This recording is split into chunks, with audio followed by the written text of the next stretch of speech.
ॐ केशवाय नमः। ॐ नारायणाय नमः। ॐ माधवाय नमः। ॐ गोविन्दाय नमः। ॐ विष्णवे नमः। ॐ मधुसूदनाय नमः। ॐ त्रिविक्रमाय नमः। ॐ वामनाय नमः। ॐ श्रीधराय नमः। ॐ ऋषिकेशाय नमः। ॐ पद्मनाभाय नमः। ॐ दामोदराय नमः। ॐ सङ्कर्षणाय नमः। ॐ वासुदेवाय नमः।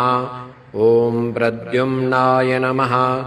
ॐ अनिरुद्धाय नमः। ॐ पुरुषोत्तमाय नमः।